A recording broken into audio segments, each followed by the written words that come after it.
আমরা যেটা লক্ষ্য করছি এখানে আওয়ামী লীগের কোনো প্রার্থী এখন পর্যন্ত আমরা বের হয়নি। আর শুধু এটা আসলে হাস্যকর ঘটনা। এটা পীরগঞ্জের মানুষ আমরা যে আছি আমরা আসলে বোকা, কারণ বিগত ফ্যাসিস্টের আমলেও হাসিনার আমলেও স্থানীয় কোনো এমপি আমরা পাইনি।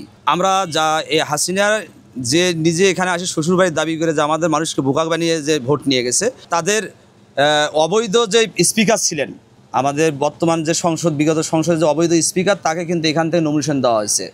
আসলে আমরা প্রতিবারই এই মানুষগুলোকে আমরা ধোকা, মানে সহজ সরল মানুষ, পীরগঞ্জের মানুষগুলো সহজ সরল, আমাদেরকে ধোকা দেওয়া হয়েছে। এই জন্যে আমরা আওয়ামী লীগের কোনো প্রার্থীকে আমরা কোনো কিছু মনে করি না। এটা হলো মূল হিসাব। দলীয় মনোনয়ন স্বচ্ছতায় যে ইমেজ যে ব্যক্তিটি, আমাদের এখানে একটা জিনিস আছে যে আমাদের দলীয় কোনো কোন্দল নেই। আর আমাদের এখানে একক প্রার্থী, আমাদের বিএনপি থেকে একক প্রার্থী আমরা লক্ষ্য করতেছি, এবং একক প্রার্থী হিসেবে প্রিয় লিডার সাইফুল ইসলাম প্রত্যেকটা ইউনিয়নে, ওয়ার্ডে, গ্রামে তিনি ছুটে বেড়াচ্ছেন এবং তার দলকে এতটাই সুসংগঠিত করতেছে যে জনগণের সাথে সম্পৃক্ততা আমরা সবাই কাজ করতেছি। আর সেজন্য যদি কেউ কোনো দলের নামে যদি কোনো ধরনের দুর্নীতি বা কোনো অপপ্রচার চালায় বা করতে চায়, সাথে তিনি পদক্ষেপ নিচ্ছেন। এই দিক দিয়ে সর্বোচ্চ ভূমিকা পালন করছেন তিনি। আর তরুণ প্রজন্মকে কাজ করতে, মানে আকৃষ্ট করতে যে কাজটাই বিএনপি বর্তমানে ইতিমধ্যে নিয়ে দিয়েছেন, তার মধ্যে প্রথম যে জিনিসটা তরুণ প্রজন্মের নেতৃত্বটাকে গ্রহণযোগ্যতা দিচ্ছে। বিশেষ করে আমরা বিগত যে সরকারের আমলেই এখানে যেগুলো হয়েছে আপনার দুর্নীতি বিভিন্ন প্রতিষ্ঠানে, আপনারা নিশ্চয় অবগত আছেন যে এখানে টেক্সটাইল ইঞ্জিনিয়ারিং কলেজ থেকে শুরু করে মেরিন একাডেমি এখানে পীরগঞ্জে অবস্থিত। কিন্তু আমরা এখানে এই যে আমাদের এলাকার কোনো ধরনের ছাত্র বলেন বা এই যে নিয়োগে যারা আসছিল, কর্মচারী যারা আছে, তারা কিন্তু আমার স্থানীয় কেউ সুবিধা ভোগ করতে পারে নাই।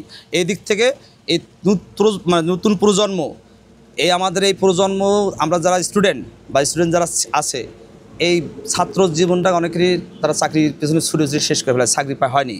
এই জন্য ছাত্রদের যে আশা আকাঙ্ক্ষা, তারা চাওয়া যে একজন যোগ্য নেতৃত্ব আসলে আগামী দিনে যাতে প্রত্যেকটা পরিবারের একটা স্বচ্ছতা, যে একটা মেধাবী ছাত্র তাদের অধিকার এবং চাকরিটা জানি নিশ্চিত করতে পারে, সেই জন্য তারা একমাত্র সেরকম নেতৃত্ব এবং গ্রহণযোগ্য ব্যক্তিকে বেছে নিছে।